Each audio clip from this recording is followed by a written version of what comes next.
ազգային ժողովի կանոնակարգի համաձայն նիստին։ Արդեն մեկնաբանությունը ամբողջությամբ պարզ է, մեր եկեղեցու համադրությամբ գրված է, որ կաթողիկոսը պետք է լինի այնտեղ։ Կաթողիկոսը ընտրվում է հատուկ ձևաչափով, որը ունիկալ է աշխարհի եկեղեցիների մեջ, բոլոր եկեղեցիներում։ Կաթողիկոսին ընտրում է միայն կրոնական առաջնորդները։ Գրեթե բոլոր հայկական եկեղեցում կաթողիկոսին ընտրում է ամբողջ հայությունը, ամեն 15,000 մարդուց մեկը, ու այդ պատճառով ինքը ունի լեգիտիմ իրավունք, նա մեր վեհափառն է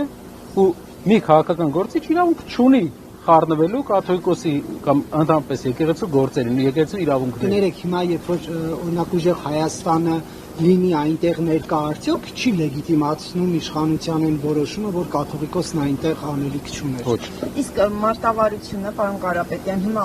խորհրդարանի նախագահ են ընտրելու փոխնախագահներ, հարց ու պատասխան, ելույթներ, թե բոյկոտելու եք այդ մասով։ Դրանք արդեն ընթացքում երևի այսօր էլ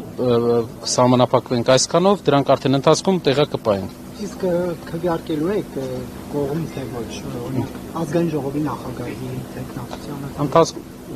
իրենց կողմից առաջադրված Թուրքիայում կրթություն ստացած ու այդ կրթության մասին տեղեկատվությունը կեղծած մարդու, որ բացի բաց Ալիկ Ալեքսանյանը նույն ձեր ասած դուրս եկավ հարցնում ասում դուք սովորել եք Սաբանջի համալսարանում։ Չի ասում դուք սովորել եք Թուրքիայում։ Այո, հեսա կպատասխանեմ այդ հարցին։ Դուք ուսում եք ստացել Թուրքիայում։ Մարդը մյուս օրը դուրս է գալիս, ասում է ես ուսում չեմ ստացել, բոլորից աչքին նայելով։ Ալիկ Ալեքսանյանը ապացույցն է ներկայացնում։ Դրանից հետո նա դուրս է գալիս, ասում է դա fellowship է։ Ճիշտ է բառացի։ Ուսումնասիրություն։ Ուսումնասիրությունը հայերեն բառարանով։ Երբ որ մենք նայում ենք, բացում ենք հայերեն բառարանը, ուսումնասիրությունը, հոմանիշը սովորելն է։ Այդ մարդը գնացել է դաս է ստացել թուրքերից ու դրա մասին ամենավտանգավորը չի ասել մեզ։ Եթե այլ տեխնացու լինի, թող բերեն նայենք։ Չի ասել ինչ է նկատում, որտեղ կենսագրականում միշտ այդ դրվագը նշված է եղել, այսինքն ձեր թիմակիցը ինչ որ բացահայտում չի արել։ Մեր թիմակիցը այդ օրը հայտարարությունից հետո նա ասաց, որ ես երբեք չեմ սովորել Թուրքիայում։ Բանը այդ անձը,